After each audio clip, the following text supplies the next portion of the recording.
আমাদের সমাজে একটা খুব বড় মাপের পীর আছে। সমাজের যুবকরা এই পীরের মুরিদ। এই পীরের নাম কি তোমাদের জানা আছে? নামই বলবো, আমি বলি। এই পীরের নাম হচ্ছে মাওলানা মোবাইল। কি নাম? মাওলানা মোবাইল। মাওলানা মোবাইলের তিনটে খলিফা আছে। মাওলানা ইউটিউব, মুফতি ফেসবুক, আর হযরত আল্লামা গুগল। এর কাছে থাকে সবচেয়ে বেশি নলেজ। এখন যুবকদের যা কিছু দরকার ওইখানে সার্চ করে, আলেমদের কাছে আর আসতে চায় না। ওইখানে সার্চ করে নেয়, I want to know about this subject, আমার এই বিষয়ে জানার দরকার। ওখানে যে আর্টিকেল চলে আসে ওটাই নিয়ে কপি পেস্ট করাই এদের কাজ। আর এখন তো চ্যাট জিপিটি চলে এসেছে, আরো সুবিধা। আগে হাত ছিল এইখান থেকে নিয়ে এইখানে, তারপরে হাত উঠলো এইখানে এইখানে, এখন দেখছি এইখানে হাত। দুনিয়ার কোন হাদিসে এইখানে হাত বাঁধার হাদিস কেউ দেখাতে পারবে না। সিহাসিত্তার আবু দাউদের রিওয়ায়াতে কুফা হাইকোর্টের চিফ জাস্টিস লিখছেন, ইন্না মিনাস সুন্নাতে ওয়াদউল কাফফি আলাল কাফফি তাহতা সুররা। রাসূলের সুন্নাত হলো বাম হাতের উপর ডান হাত রেখে নাভির নিচে রাখা। এখন দেখছি এইখানে হাত। আচ্ছা, তারপরে দেখছি সমাজের যুবকরা খালি মাথায় নামাজ পড়া শুরু করেছে। এখন গ্রাম অঞ্চলে একটু কম, শহরে বেশি। খালি মাথায়। তারপরে ফরজ নামাজের পরে ইমাম সাহেব আমিন করে, ওরা দোয়াতে হাত তোলে না, এরকম হাত থাকে। আর ভয় পায়, মনে হয় যেন দোয়াতে হাত তুললে আকাশ থেকে আগুন পড়বে হাতে, এত ভয় ওদের। কোনো সময় হাত তুলবে না, আর শুধু এই করছে এই করছে এই করছে। জিজ্ঞাসা হয়, ভাই কি? মাসনুন দোয়া পাঠ করছি। আর তসবিহ ধরার অ্যাক্টিং দেখে মনে হয় ২-১০ হাজার দোয়া হয়তো মুখস্থই আছে বেচারার। হ্যাঁ, পেশাবের দোয়া তো জানে, পায়খানার দোয়া তো জানে, খাওয়ার দোয়া জানে, ওঠার দোয়া জানে, শোয়ার দোয়া জানে, কিন্তু একটা দোয়াই এদের ঝুলিতে নেই। কি? খালি ঘরে ঢোকার দোয়াটা কি, খালি ময়দানে ঢোকার দোয়াটা কি। এই দোয়াটা পাঠ করলে আবার সুন্নি হয়ে যাবে, সেই জন্য এ দোয়া কিন্তু মুখস্থ করে না। খালি ঘরে ঢোকার দোয়া হচ্ছে আসসালামু আলাইকা ইয়া রাসূলুল্লাহ। খালি ময়দানে ঢোকার দোয়া হচ্ছে আসসালামু আলাইকা ইয়া রাসূলুল্লাহ। এটা সুন্নিরা পড়ে, এটা পড়া যাবে। বাকি ৭১৩ নদী পার মুখস্থ করবে, এটা নয়। তো শোনেন, আচ্ছা, এই যে জলসাতে হোক, মসজিদে হোক, আপনি আমি আপনারা আমরা সবাই দান করি না? অল্প কিছু হলেও দান করি। দানটা কেউ কেউ আমরা করে থাকি জীবিত লোকের পক্ষ থেকে, কেউ কেউ করে থাকি মৃতদের পক্ষ থেকে। ২০০০ টাকা দিলাম, এটা আমার আব্বু আম্মুর হায়াত দারাজের জন্য দোয়া করে দেবেন, যেন আল্লাহ তাদের হায়াত লম্বা করে দেয়। ৪০০০ টাকা হাতে দিলাম, হুজুর এটা আমার দাদু দাদিমার নামে বকশে দেবেন, আল্লাহ পাকের রুহের মাগফিরাত করে দেয়। এটাই তো নিয়ত থাকে। এখন তাদের দাবি হলো এই, মরা গরু ঘাস খায় না। কি ভাষা দেখুন! যেমন মরা গরু ঘাস খায় না, তেমন মরে গেলে আর দোয়া কালামের দরকার হয় না। হায় আফসোস, নিজেদের বাপদাদা যারা ইন্তেকাল করেছে তাদেরকে উদাহরণ দিচ্ছে মরা গরুর সাথে। কি বুদ্ধি দেখছেন, কত সুন্দর এদের বুদ্ধি। আমি বললাম এগুলো তোমাদের গুলো হতে পারে, আলহামদুলিল্লাহ আমাদের যারা চলে গিয়েছে মরা গরু একটাও নাই। মরে যদি যেত, শেষ হয়ে যদি যেত, তাহলে কবরস্থানে গিয়ে আসসালামু আলাইকুম ইয়া আহলাল কুবুর বলার কোনো দরকারই থাকতো না। মরা গরু তো ঘাস খায় না, তো আসসালামু আলাইকুম ইয়া আহলাল কুবুরের দরকারটা কি? ওটা তোমাদের মুর্দা হতে পারে ওই রকম, আমাদের গুলো নয়, আলহামদুলিল্লাহ। তো শোনো, এই আহলে হাদিস ভাইদের যারা একটু শিক্ষিত ছেলে আছে, এদের ভাষা একটু ভদ্র। এরা কি বলে? যেমন চাকরি শেষ হয়ে গেলে বেতন বন্ধ হয়ে যায়, ঠিক তেমন মরে গেলে সবকিছু শেষ হয়ে যায়, আর কিছু করার দরকার থাকে না। আমি বললাম ঠিক, এইবার যুক্তিটা ঠিক হয়েছে, কিন্তু তুমি অর্ধেকটা বললে। কি? চাকরি শেষ হয়ে গেলে বেতন বন্ধ হয়ে যায়, এটা তোমাদের জানা আছে, আর পেনশন চালু হয়ে যায় সুন্নিদের জানা আছে। কি পেনশন চালু হয় না? হয় না? হ্যাঁ, হাদিসে আছে না? নেই? জি হ্যাঁ, আলহামদুলিল্লাহ। বিনা হাদিসে আমি কোনোদিন স্টেজে কোনো কথা বলি না। সিহাসিত্তার মুসলিম শরীফের সহিহ হাদিসের মধ্যে রাসূল আকরাম সাল্লাল্লাহু আলাইহি ওয়াসাল্লাম বলছেন, ইযা মাতাল ইনসানু ইনকাতা আনহু আমালুহু ইল্লা মিন সালাস, যখন একজন লোক মরে যাবে তার জীবনের সমস্ত আমলের দরওয়াজা বন্ধ হয়ে যাবে, তিনটে পেনশনের দরওয়াজা তার জন্য খুলে দেওয়া হবে। কি কি? সাদাকাতুন জারিয়া, স্থায়ী সাদকা, মসজিদ নির্মাণ করা, মাদ্রাসা নির্মাণ করা, কুয়ো খনন করে দেওয়া, ইতিমখানা তৈরি করে দেওয়া, জানাজার ফিল্ড তৈরি করে দেওয়া, প্লেগ্রাউন্ড তৈরি করে দেওয়া, এইরকম পাবলিকের জন্য যদি কোনো বড় কাজ করে যায়, এখানে মানুষ ব্যবহার করবে, লোকটা কবরে শুয়ে শুয়ে সওয়াব পেতে থাকবে।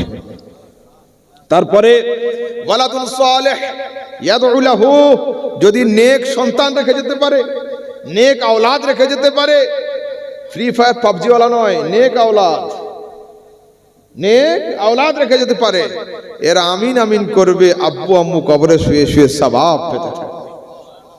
তারপরে ইলমুন ইয়ানতাফিউ বিহি, যদি জ্ঞান বিজ্ঞান রেখে যেতে পারে, বই লিখে যেতে পারে, এখানে বই পড়ে আমরা আলেম হব, লেখক কবরে শুয়ে শুয়ে সওয়াব পেতে থাকবে। সুবহানাল্লাহ, সুবহানাল্লাহ। সিহাসিতার সহিহ হাদিস দিলাম। আচ্ছা, আরেকটা কথা বলুন, আমি মৌলভী আহমদ রাজা, ইসলামপুরে এখন বাড়ি। যদি আগামী কাল আমাদের হাফিজ সাহেব বা আর কেউ আমার কাছে যায় আর ভাবে যে আহমদ ভাইয়ের জন্য একটা পেন নিয়ে যাই গিফট দেব, আহমদ ভাইয়ের জন্য দুটো ফল নিয়ে যাই গিফট দেব, নিতে পারে। কিন্তু যেদিন আমার মরণের খবর আসবে আপনাদের এই অঞ্চলে, সেদিন কি কেউ আমার জন্য ফল কিনবেন, পেন কিনবেন, গিফট নেবেন? বন্ধ। রাসূলকে জিজ্ঞাসা করছি, ইয়া রাসূলুল্লাহ, লোকটা যতদিন জীবিত ছিল তার জন্য তো গিফট দিলাম, মরণের পরে গিফট দেব না বন্ধ করে দেব? রাসূল বলছেন, যতদিন জীবিত ছিল তোমার ইচ্ছা মতো গিফট দাও, যা ইচ্ছা তাই, কিন্তু মরে যাওয়ার পরে গিফট দেওয়া বন্ধ করো না। কি দেব? মরে যাওয়ার পরে হাত তুলে লোকটার জন্য জান্নাতের দোয়া করো। সুবহানাল্লাহ, সুবহানাল্লাহ। হাদিসে আছে না নেই? আলহামদুলিল্লাহ।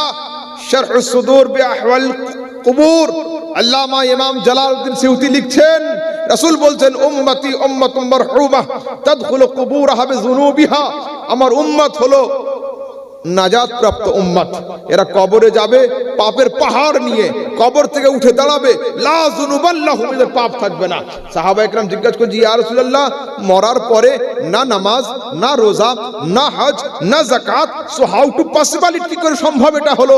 রাসূল বলেন, বে ইস্তিগফারিল মুমিনিন, মুমিন ভাইদের আমিন আমিন করার বরকতে আল্লাহ ওদের পাপকে ক্ষমা করে দিয়েছে। সুবহানাল্লাহ, সুবহানাল্লাহ। হলো? আচ্ছা, ইমাম সাহেবের দোয়াতে যদি মুক্তাদি জান্নাতে চলে যায়, হলো, ইমাম সাহেবের দোয়াতে মুক্তাদি জান্নাতে চলে গিয়েছে, তো ওই লোকটার 2 বিঘা জমি কি রাতারাতি ইমাম সাহেবের নামে অটোমেটিক রেজিস্ট্রি হয়ে যাবে? হবে না তো, শিওর? আচ্ছা, ভাইপোর দোয়াতে চাচা যদি জান্নাতে চলে যায়, তো চাচতো ভাইদের জমিগুলো সব কি এর নামে রেকর্ড হয়ে যাবে? তো হবে না। তাহলে এত ভয় কেন? দোয়া করতে এত ভয় কেন? যারা আমাদের সমাজে দোয়া করে না, এদেরকে ভালো বাংলায় বলা হয় কৃপণ, আর গোদা বাংলায় বলা হয় কিপটে। আমরা কৃপণও নয়, কিপটেও নয়। আর কালকের মালদায় গিয়েছে, বুড়ো চাচা ছিল, সে বলছে, না হুজুর আরেক ধাপ আগিয়ে তার হাড় কিপটে। হলো?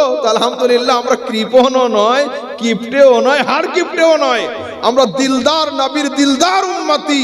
নবীর মন উদার ছিল, আমাদের মন উদার রাখতে হবে। আমরা মন খুলে, দিল খুলে, জান খুলে দোয়া করব, দোয়াতে কোনো সময় কৃপণতা করব না। আচ্ছা বলুন, ডাক্তার সাহেব,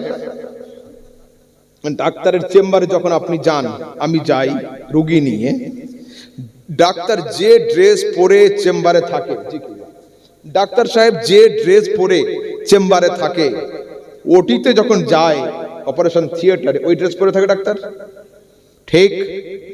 ওই ড্রেস তো থাকে না। একটা ফুল কভার লাগিয়ে নেয়, হাতে হ্যান্ড গ্লাভস লাগিয়ে নেয়, মুখে মাস্ক লাগিয়ে নেয়, মাথার উপর ক্যাপ লাগিয়ে নেয়, ঠিক বলছি? চলুন, আপনি যখন একটা কেস নিয়ে উকিলের ঘরে যাবেন, উকিল সাহেব যখন কেসগুলো লিখবে, যে ড্রেসে থাকবে, যখন ও কেসের ফাইলটা হাতে নিয়ে জজের সামনে যাবে, সেম ড্রেসে থাকবে? উকিল সাহেব মৌলবীদের মতো কালো একটা জুব্বা গায়ে দিয়ে নেয়। প্লেয়ার যতক্ষণ ক্লাবে থাকে যে ড্রেসে থাকে, ফিল্ডে নামার সময় ওই ড্রেসে থাকে না, জার্সি পরে নেয়। হলো ছেলে মেয়ে স্কুলে যখন যায়, সকাল থেকে প্রাইভেট যায় এক ড্রেস পরে, স্কুল যাওয়ার সময় ওকটা খুলে দিয়ে নিচেরটা কালারের সঙ্গে ম্যাচ, উপরটা কালারের সঙ্গে ম্যাচ, ইউনিফর্ম অবশ্যই পরে নেয়। ও পৃথিবীর মানুষ, দুনিয়াতে যেখানেই গেলেন প্রত্যেক জায়গার আদব রক্ষার জন্য নির্দিষ্ট ড্রেস, নির্দিষ্ট পোশাক, নির্দিষ্ট ইউনিফর্ম, নির্দিষ্ট জার্সি হলো। কিন্তু আল্লাহর ঘরের সম্মানকে তোমরা এত ভাঙতে চাইছো, এখানে গেলে কোনো ড্রেস লাগে না, হাফ হাতা গেঞ্জি, খালি মাথায় দোয়াতে হাতও তুলতে হয় না।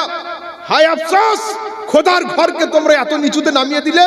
আল্লাহ পাক বলেন খুযু যিনাতাকুম ইনদা কুল্লি মসজিদ, মসজিদে যখন প্রবেশ করবে ফুল ইউনিফর্মে প্রবেশ করো। মুসলমানদের ফুল ইউনিফর্ম হলো মাথায় টুপি দিতে হবে, না হয় পাগড়ি পরতে হবে, না হয় চাদর দিয়ে মস্তককে ঢেকে রাখতে হবে। আমার সমাজ কি আশ্চর্য! হ্যাঁ, মসজিদে যাচ্ছে এই অবস্থায়। তারপরে শোনেন, মরে গেলে মাটি যখন দিকি পাঠ করি,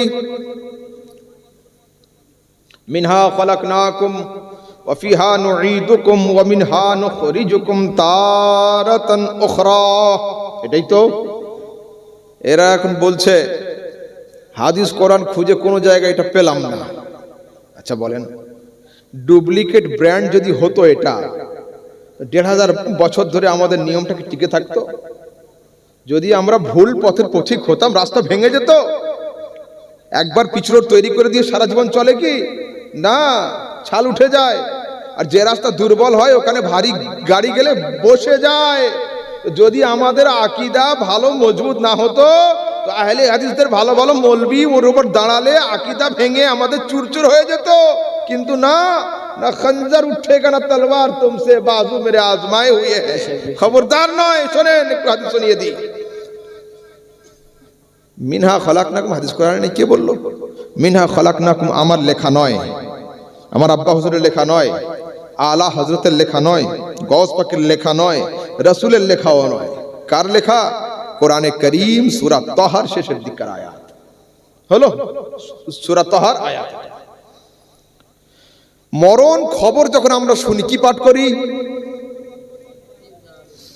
ইন্না লিল্লাহি ওয়া ইন্না ইলাইহি রাজিউন। এটাও কিন্তু মরণ খবর শোনার দোয়া নয়, এটাও আয়াত।